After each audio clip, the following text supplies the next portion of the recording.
ನಮಸ್ತೆ ಎಲ್ಲರಿಗೂ, welcome back to my channel. ನಾನು ಶ್ವೇತಾ ಶಿವಪ್ರಕಾಶ್. ಇವತ್ತು ನೋಡ್ತಾ ಇರ್ಬೋದು ಹಳ್ಳಿ ಸೊಗಡಿನಲ್ಲಿ ಬಸ್ಸಾರು ಹೇಗೆ ಮಾಡೋದು ಅಂತ ತೋರಿಸ್ಕೊಡ್ತೀನಿ. ತಗರಿಕಾಳು ಹಾಗೂ ನುಗ್ಗೆ ಸೊಪ್ಪನ್ನ ತೊಗೊಂಡಿದ್ದೀನಿ. ನಾನಿಲ್ಲಿ ಒಂದು 1/4 kg ಕಾಳನ್ನ ಬಿಡಿಸಿಟ್ಕೊಂಡಿದ್ದೆ. ಹಾಗೆ ಒಂದು ಪ್ಲೇಟಷ್ಟು ನುಗ್ಗೆ ಸೊಪ್ಪನ್ನ ಬಿಡಿಸಿಟ್ಕೊಂಡಿದ್ದೀನಿ. ಈಗ 2 ಗ್ಲಾಸ್ ನೀರನ್ನ ಕುದಿಯೋಕೆ ಇಟ್ಟಿದ್ದೆ. ತಗರಿಕಾಳನ್ನ ಇದರೊಟ್ಟಿಗೆ ಸೇರಿಸ್ಕೊಂಡಿದ್ದೀನಿ. ಮತ್ತು 1 ಟೇಬಲ್ ಸ್ಪೂನಷ್ಟು ಕಲ್ಲುಪ್ಪು ಹಾಗೆ ನುಗ್ಗೆ ಸೊಪ್ಪನ್ನು ತೊಳೆದು ಇದರೊಟ್ಟಿಗೆ ಸೇರಿಸ್ಕೊಂಡಿದ್ದೀನಿ. ಈಗ ನೋಡ್ತಾ ಇರ್ಬೋದು ಕುದೀತಾ ಇದೆ, ಚೆನ್ನಾಗಿ ಈಗ ಬೆಂದಿದೆ.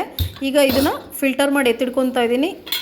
ನಾನಿಲ್ಲಿ 1 ಈರುಳ್ಳಿ, 1 ಟೊಮೊಟೊ, 1 ಬೆಳ್ಳುಳ್ಳಿ ಹಾಗೂ 7 ರಿಂದ 8 ಹಸಿಮೆಣ್ಸಿನ ಸುಡ್ಕೊತಾ ಇದ್ದೀನಿ. ಸುಡ್ಕೊಂಡು ಇದನ್ನು ತೊಳೆದ್ಬಿಟ್ಟು ಕ್ಲೀನಾಗಿ ಮೇಲ್ಗಡೆ ಸಿಪ್ಪೆ ತೆಗೆದು ಅರ್ಧ ಟೇಬಲ್ ಸ್ಪೂನಷ್ಟು ಪೆಪ್ಪರು ಹಾಗೆ ಜೀರಿಗೆನ ಮತ್ತು 2 ಟೇಬಲ್ ಸ್ಪೂನಷ್ಟು ಕಾಯಿ ತುರಿ, ಸ್ವಲ್ಪ ಹುಣಸೆಹಣ್ಣು, ಸ್ವಲ್ಪ ಕೊತ್ತಂಬರಿ ಸೊಪ್ಪು ಹಾಕಿ ನೀರು ಹಾಕಿ ಸೇರಿಸ್ಕೊಂಡು ರುಬ್ಕೊಬಂದಿದ್ದೀನಿ. ಇಲ್ಲಿ ನಾವೇನು ಇದು ಮಾಡಿ ಇಟ್ಕೊಂಡಿದ್ವಲ್ಲ, ಬೇಯಿಸಿ ಇಟ್ಕೊಂಡಿದ್ವಲ್ಲ, ಅದನ್ನು ಸಪ್ರೇಟ್ ಮಾಡಿ ಎತ್ತಿಡ್ಕೊತಾ ಇದ್ದೀನಿ.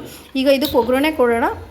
1 ಟೇಬಲ್ ಸ್ಪೂನ್ ಎಣ್ಣೆ ಹಾಕಿ ಇದಕ್ಕೆ ಸ್ವಲ್ಪ ಸಾಸಿವೆ, ಕರ್ಬೇವಿನ ಸೊಪ್ಪು, ಅರ್ಧ ಈರುಳ್ಳಿನ ಸೇರಿಸ್ಕೊತಾ ಇದ್ದೀನಿ. ಹಸಿ ಸ್ಮೆಲ್ ಹೋಗೋವರೆಗೂ ಬಾಡಿಸ್ಕೊಂಡು ಈಗ ನಾವು ರುಬ್ಬಿಟ್ಕೊಂಡಿದ್ವಲ್ಲ ಆ ಮಿಶ್ರಣನ ಇದರೊಟ್ಟಿಗೆ ಸೇರಿಸ್ಕೊಂಡು, ಹಸಿ ಸ್ಮೆಲ್ ಹೋದ್ಮೇಲೆ ನಾವು ಫಿಲ್ಟರ್ ಮಾಡಿ ಇಟ್ಕೊಂಡಿದ್ವಲ್ಲ ಆ ನೀರನ್ನ ಇದರೊಟ್ಟಿಗೆ ಸೇರಿಸ್ಕೊಂಡು ಸ್ವಲ್ಪ ಇನ್ನೊಂದು ಕಪ್ಪಷ್ಟು ನೀರನ್ನ ಸೇರಿಸ್ಕೊಂಡು ಚೆನ್ನಾಗಿ ಇದಕ್ಕೆ ಕುದಿಯೋಕ್ಕೆ ಬಿಡಬೇಕು.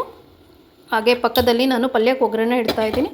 ಇದಕ್ಕೆ 1 ಟೇಬಲ್ ಸ್ಪೂನಷ್ಟು ಎಣ್ಣೆ ಹಾಕಿ ಸ್ವಲ್ಪ ಸಾಸಿವೆ ಹಾಗೆ 1-2 ಒಣಮೆಣ್ಸಿನ್ಕಾಯಿ ಹಾಗೆ ಕರ್ಬೇವಿನ ಸೊಪ್ಪು, ಉದ್ದುದ್ದಕ್ಕೆ ಹೆಚ್ಚಿಟ್ಕೊಂಡಿರೋ ಈರುಳ್ಳಿನ ಸೇರಿಸಿ ನಾನಿಲ್ಲಿ ಹಸಿ ಸ್ಮೆಲ್ ಹೋಗೋವರೆಗೂ ಬಾಡಿಸ್ಕೊಂಡಿದ್ದೆ. ನಂತರ ಇಲ್ಲೇನು ನೀರು ನಾವು ಪಲ್ಯನ ಫಿಲ್ಟರ್ ಮಾಡಿ ಇಟ್ಕೊಂಡಿದ್ವಿ, ತಗರಿಕಾಳನ್ನು ಮತ್ತು ಸೊಪ್ಪನ್ನು, ಅದನ್ನು ಇದರೊಟ್ಟಿಗೆ ಸೇರಿಸಿ ಒಂದು ಅರ್ಧ ಟೇಬಲ್ ಸ್ಪೂನಷ್ಟು ಉಪ್ಪು ಮತ್ತು 1-2-3 ಟೇಬಲ್ ಸ್ಪೂನಷ್ಟು ಕಾಯಿ ತುರಿ, ಸ್ವಲ್ಪ ಕೊತ್ತಂಬರಿ ಸೊಪ್ಪು ಹಾಕಿ ಚೆನ್ನಾಗಿ ಮಿಕ್ಸ್ ಕೊಟ್ಟರೆ ಪಲ್ಯ ರೆಡಿ ಆಯಿತು.